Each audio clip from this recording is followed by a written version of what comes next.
প্রশ্ন জ্ঞানের চাবি, প্রশ্ন জ্ঞানের চাবি, প্রশ্ন জ্ঞানের চাবি। আলহামদুলিল্লাহি রাব্বিল আলামিন ওয়াসসালাতু ওয়াসসালামু আলা সাইয়্যিদিল মুরসালিন আম্মা বা'দ ফাআউযু বিল্লাহি মিনাশ শাইতানির রাজীম বিসমিল্লাহির রহমানির রহিম আসসালাতু ওয়াসসালামু আলাইকা ইয়া রাসূলুল্লাহ ওয়া আলা আলিকা ওয়া আসহাবিকা ইয়া হাবিবাল্লাহ আসসালাতু ওয়াসসালামু আলাইকা ইয়া নবিয়াল্লাহ ওয়া আলা আলিকা ওয়া আসহাবিকা ইয়া নূরাল্লাহ। দূরের ও কাছের, দেশের ও প্রবাসের ইসলামী ভাইরা এবং মাদানী চ্যানেলের দর্শকবৃন্দ, অনুষ্ঠান প্রশ্ন জ্ঞানের চাবি, এই অনুষ্ঠানে আপনাদেরকে স্বাগতম। আসুন ভালো ভালো নিয়ত সহকারে দেখার প্রস্তুতি গ্রহণ করি। নবী পাক সাল্লাল্লাহু তাআলা আলাইহি ওয়া আলিহি ওয়াসাল্লাম ইরশাদ করেন, যে ব্যক্তি জুমার দিন আমার প্রতি 80 বার দুরুদে পাক পড়ে, আল্লাহ তাআলা তার 80 বছরের গুনাহকে মাফ করে দেন। সাল্লু আলাল হাবিব সাল্লাল্লাহু তাআলা আলা মুহাম্মদ সাল্লাল্লাহু আলাইহি ওয়াসাল্লাম।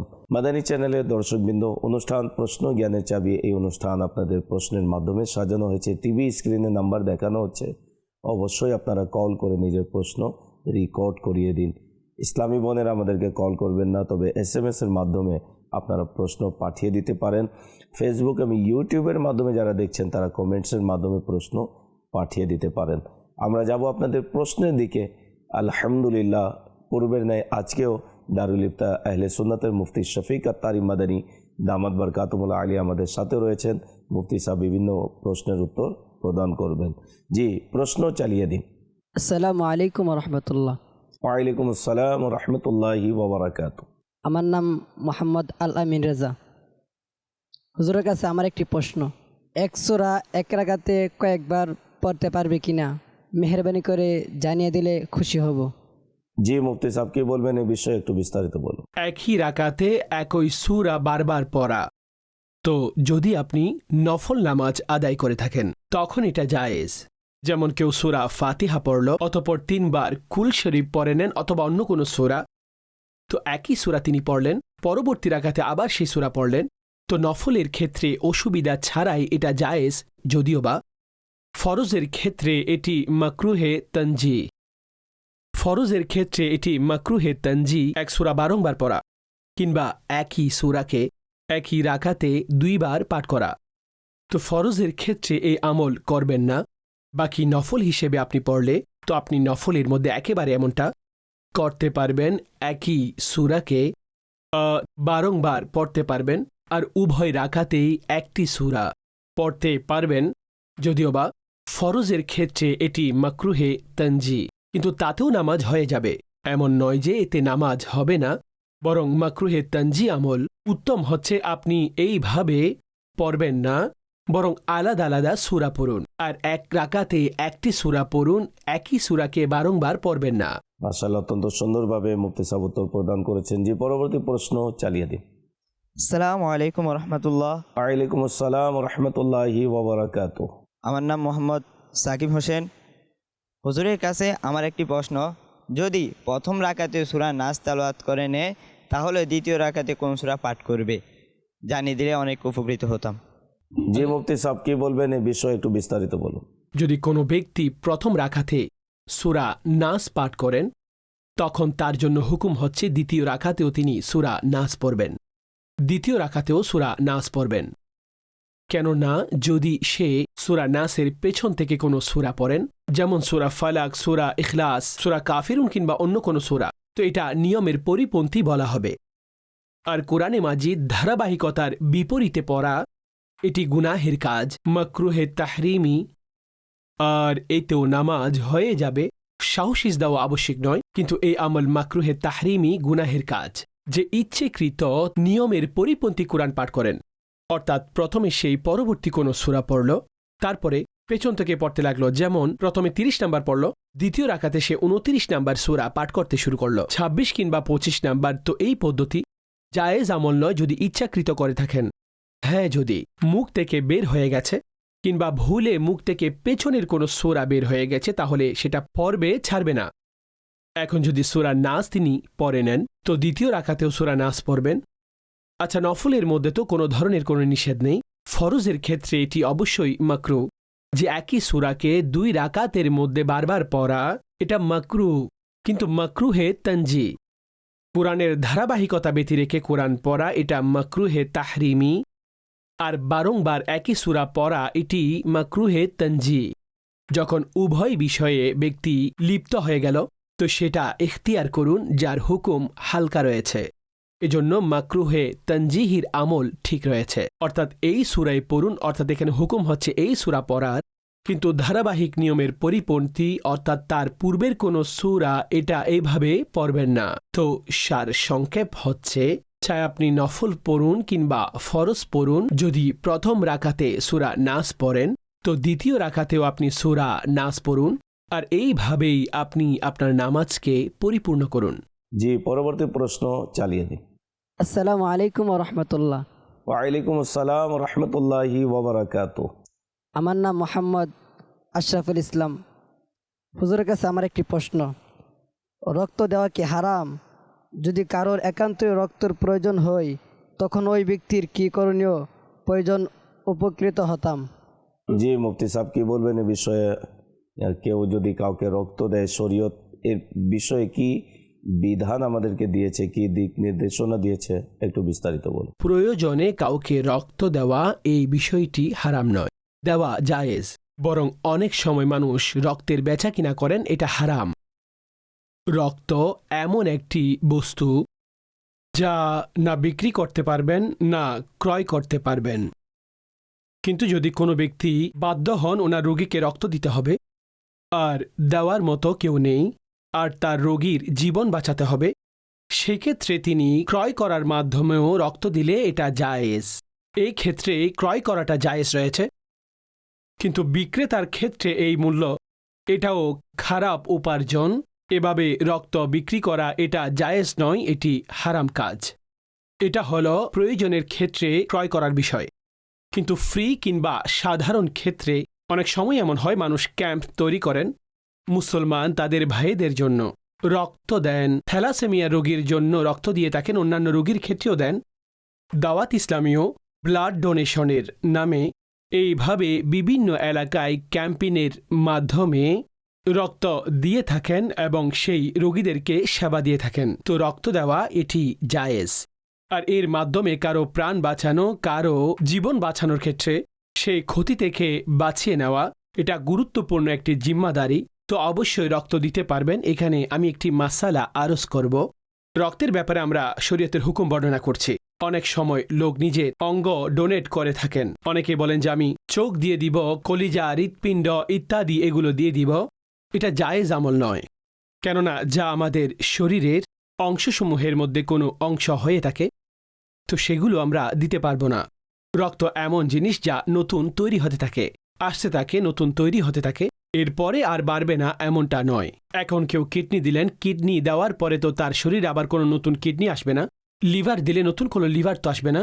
তো শরীয়তে যেটা নিষেধ রয়েছে সেটা হচ্ছে অঙ্গের ব্যাপারে রক্ত এই অর্থে দেওয়া নিষেধ নয়, বরং প্রয়োজনের সময় এই রক্ত অবশ্যই দিতে পারবেন। আর দেওয়া নেওয়ার এই প্রসেস অর্থাৎ প্রক্রিয়া এটা অবশ্যই ফ্রি হতে হবে। তার বিনিময়ে কোনো ধরনের কোনো কিছু অর্থ, মূল্য এগুলো কোনো অবস্থায় জায়েজ নেই। মাদানী চ্যানেলের দর্শকবৃন্দ, আপনারা দেখছেন অনুষ্ঠান প্রশ্ন জ্ঞানের চাবি। এই অনুষ্ঠানে যদি আপনারা প্রশ্ন করতে চান, টিভি স্ক্রিনে নাম্বার দেখানো হচ্ছে, অবশ্যই আমাদেরকে কল করে নিজের প্রশ্ন রেকর্ড করিয়ে দিন। কয়েকটি প্রশ্ন রয়েছে, আবারও যাব আপনাদের প্রশ্নের দিকে। জি, প্রশ্ন চালিয়ে দিন। আসসালামু আলাইকুম। ওয়ালাইকুম আসসালাম রহমতুল্লাহি ওয়াবারাকাতুহ। আমার নাম মোহাম্মদ ইস্তাকবিন রহিম আক্তারি। হুজুর, আপনার কাছে আমার একটা প্রশ্ন, কাঁচায় পাখি পালন করা যাবে কি? জানিয়ে দিলে উপকৃত হব। জি, মুফতি সাহেব কি বলবেন এ বিষয়ে একটু বিস্তারিত বলুন। জি হ্যাঁ, পাখি পালন এটি একটি জায়েজ আমল এবং শখের বশেও আপনি পালতে পারেন। যদিও বা এমন অনেক পাখি রয়েছে যার মধ্যে মানুষ, যেমন কবুতরের লড়াই যা উড়ানোর জন্য, এভাবে আরও রয়েছে। তো এটা ঠিক নয়, এটা এক ধরনের খেলা। এভাবে উড়িয়ে দেওয়া এটা এক ধরনের খেলা, এটা জায়েজ নেই। অতঃপর কবুতরের লড়াইয়ে অনেক মানুষ অনেক ধরনের গুনাহে লিপ্ত হয়ে যায়। কবুতরের লড়াইয়ের ক্ষেত্রে অনেক সময় বিশেষ করে মানুষের ঘরে পালন করা, বিভিন্নভাবে কবুতরগুলোকে কষ্ট দেওয়া, কবুতরকে এইভাবে নিচে নামতে না দেওয়া, অনেক ঘন্টা ধরে তাদেরকে না খাইয়ে রাখা, তো এই আমল ঠিক নয়। দেখুন, পাখি পালনের শরীয়তের যে উসুল রয়েছে তা হচ্ছে যে আপনি সেগুলো পালন করতে পারেন, বন্দিও করতে পারেন, খাঁচার মধ্যেও রাখতে পারেন যখন আপনি পরিপূর্ণভাবে তার দানা পানির ব্যবস্থা করবেন। যদি আপনি তাকে কষ্টে রাখেন, উপবাস রাখেন, পিপাসার্ত রাখেন, তখন এটা জায়েজ হবে না। শরীয়ত এটাই বলে যে আপনি তাকে ছেড়ে দিন, সে আপন ইচ্ছে অনুযায়ী যেখানে পানি পাবে পানি পান করবে, যেখানে খাবার পাবে সেখানে খাবে। কিন্তু কোনো ব্যক্তি যদি এদেরকে বন্দি করে নেয় তাহলে শরীয়ত তাদের উপর আবশ্যিক করে দিয়েছেন, কেননা আপনি তাকে বন্দি করে নিয়েছেন, সে উঠতে পারবে না, সে কোথাও যেতে পারবে না, তো বন্দি আপনি করেছেন, এ কারণে তার জিম্মাদারিও আপনার। এমনকি রেওয়ায়তের মধ্যে ইরশাদ করা হয়েছে যদি 70 বার তাকে দানা দিতে হয় তাহলে দিতে হবে, এটি উৎসাহ আর এক ধরনের দৃঢ়তার সাথে বলা হয়েছে। যেহেতু এটি একটি পাখি, সেজন্য সে তো বলতে পারবে না যে আমার খাবার দরকার, আমার পানীয় দরকার, এজন্য তার জন্য আমাদের প্রপার খাবার, দানা পানি ইত্যাদির ব্যবস্থা রাখতে হবে, যাতে যখনই সে পিপাসার্ত হবে তখনই পানি পান করতে পারবে, যখন খেতে হবে তখন খাবার পাবে। তো দানা পানির খেয়াল রাখা এটা অবশ্যই জরুরি। যদি কোনো ব্যক্তি পাখিদেরকে কষ্ট দেয়, উপবাস রাখে আর দানা পানির খেয়াল না রাখেন তাহলে তিনি গুনাহগার। রাসূলে মুকাররম সাল্লাল্লাহু আলাইহি ওয়াসাল্লাম একজন মহিলার ব্যাপারে বলেছেন যে তিনি একটি বিড়াল বেঁধে রেখেছিলেন, না তাকে কোনো খাবার দিয়েছেন না কোনো পানীয়, এই জন্য সেই কারণে মারা গেছে। তো ইরশাদ করলেন এই কারণে তাকে দোজখ এর মধ্যে সে যাবে আর দোজখে আযাব প্রাপ্ত হবে। কেন? কারণ বিড়ালকে সেই কষ্ট দিয়েছে। যদি ছেড়ে দিত, বিড়াল যেখানে ইচ্ছা যেতে পারত, খাবার দাবারের ব্যবস্থা করতে পারত। এটি উন্মুক্ত প্রাণী, তার জিম্মাদারিত্ব শরীয়ত আমাদেরকে দেয়নি যে তাকে কে খাওয়াবে। এই এলাকায় যে পাখি উঠছে তাকে কে খাওয়াবে? যদি না খাওয়ায় তাহলে কে গুনাহগার হবে? কেউ গুনাহগার হবে না। হ্যাঁ, আমাদের উৎসাহ দেওয়া হয়েছে, প্রতিটি অন্তরেই মঙ্গল রয়েছে, তো আমরা এদেরকে পানি পান করাবো, খাওয়াবো। হাদিসে পাকের মধ্যে তো এটা ইরশাদ করা হয়েছে গুনাহগার। মহিলা একটি কুকুরকে পানি পান করানোর কারণে আল্লাহ তাকে ক্ষমা করে দিয়েছেন, অর্থাৎ এটিকে তার ক্ষমার মাধ্যম বানানো হয়েছে, কারণ কুকুরকে পানি পান করিয়েছেন। তো চাই আপনি এদেরকে অর্থাৎ কুকুরকে পানি পান করানো, খাওয়ানো, অনুরূপভাবে বিড়ালকে এবং অন্যান্য প্রাণীদেরকে আপনি খাওয়ান, পান করান, এতে সওয়াব রয়েছে, প্রত্যেক প্রাণীতেই মঙ্গল রয়েছে। কিন্তু যেটা আপনি নিজেই ব্যবস্থা করে তাদেরকে বন্দি করে কিংবা খাঁচাই বন্দি করার মাধ্যমে বন্দি করে নিয়েছেন, তখন আপনি তাদেরকে দানা পানি নিজেই খাওয়াবেন, এটা আপনার জিম্মাদারি হয়ে গেছে। আপনার জন্য জায়েজ নেই যে আপনি তাদেরকে এইভাবে বেঁধে রাখবেন এবং তাদেরকে কষ্ট দিবেন। তো পাখি পালন করা জায়েজ, যদিও বা সেই পাখিদের দানা পানির ব্যবস্থা করা এটা আপনার জিম্মাদারি, এটা আপনি ব্যবস্থা করুন। সর্বশেষ প্রশ্ন চালিয়ে দিন। আসসালামু আলাইকুম। ওয়ালাইকুম আসসালাম রহমতুল্লাহি ওয়া বারাকাতুহু। আমার নাম মোহাম্মদ রোহান আক্তারি। হুজুর, আপনার কাছে আমার একটা প্রশ্ন, মক্কা মুকাররম থেকে কি ভিডিও কল করতে পারবে? জানিয়ে দিলে আমি বাধিত হব। জি, মুফতি সাহেব কি বলবেন এ বিষয়ে? অনেকে মক্কাতুল মুকাররমা, মদিনাতুল মুনাওয়ারা, হেরেম শরীফ থেকে ভিডিও কল করে থাকে, নিজের পরিবারের সাথে কথা বলে থাকে। শরীয়ত এ বিষয়ে কি বলেছে একটু বিস্তারিত বলুন। মক্কায়ে মুকাররমা হোক কিংবা মদিনায়ে মুনাওয়ারা, আপনি সেখান থেকেও যদি কোনো দৃশ্য আপনার পরিবারের মানুষকে দেখাতে চান কিংবা কথা বলতে চান তো জায়েজ রয়েছে, করতে তো পারবেন। চেষ্টা করুন যতটুকু সম্ভব যে সেখানে যেহেতু ইবাদতে মশগুল, তো ব্যক্তি ইখলাসের সাথে ইবাদতের মধ্যে ব্যস্ত থাকবেন। সব সময় ভিডিওর মধ্যে থাকা এটা কোনো অবস্থায় যথার্থ নয়। আপনি সেখানে ইবাদত করুন, আপনি গিয়েছেন সেখানে ইবাদত করার জন্য, তো আপনি ইবাদতে মশগুল হয়ে যান। আচ্ছা, আপনি এমন কোনো জায়গায় বসেছেন তো আপনি ভিডিও কলের মাধ্যমে আপনার পরিবারকে দৃশ্য দেখিয়েছেন, জায়েজ। কিন্তু এইখানে কিছু বিষয় খেয়াল রাখতে হবে। প্রথমত, মানুষ তাওয়াফরত অবস্থায় ভিডিও কলের মাধ্যমে নিজের পরিবারকে কাবা দেখিয়ে থাকেন, কিন্তু আমার ভাই, যখন তাওয়াফরত অবস্থায় আপনার পরিবারকে আপনি এই কাবার অংশ দেখাচ্ছেন, তো অনেক মহিলারা তাওয়াফ করছেন। আচ্ছা, উমরার ক্ষেত্রে যেহেতু তারা ইহরামরত অবস্থায় থাকেন, তো চেহারা তাদের প্রকাশ করতে হয়, চেহারা তাদেরকে দেখাতে হয়। তো যখন চেহারা প্রকাশ করতে হয়, এখন আপনি ভিডিওর মাধ্যমে সেই মহিলাদেরকেও আপনার ঘরের পুরুষদেরকে দেখাচ্ছেন, তো এটা কোনোভাবে শরীয়তে জায়েজ নেই। আপনি এমন কোনো জায়গায় বসে যান যেখান থেকে আপনার এই ভিডিওর মাধ্যমে পুরুষদেরকে কোনো ঘরের মহিলা দেখতে পাবে না। হ্যাঁ, ঘরে যদি লেডিস থাকে, নর্মাল লেডিসরা দেখছেন আর আপনি এভাবে দেখিয়ে দিলেন, তো সেখানে কিছুটা সুযোগ রয়েছে। কিন্তু আপনি অন্যের মা বোনদের ছবি এভাবে দেখাচ্ছেন, এটা সাধারণ ক্ষেত্রে মানুষ এইভাবে পছন্দ করেন না। ভিডিও তৈরি করলে তো এমন জায়গায় বসে ভিডিও কলের মাধ্যমে যদি আপনি খানায়ে কাবাকে দেখিয়ে থাকেন কিংবা সবজে গুম্বদকে দেখিয়ে থাকেন তো এটা জায়েজ, কিন্তু এই বিষয়গুলো খেয়াল রাখবেন। দ্বিতীয়ত, যে তাওয়াফরত অবস্থায় মানুষ নিজেদের মোবাইলকে উঁচু করে কাবা শরীফের ক্ষেত্রেও ভিডিও কলে দেখিয়ে থাকেন। আচ্ছা, ওনার ঘরের মহিলারা স্ক্রিনে সেক্ষেত্রে প্রকাশ পান।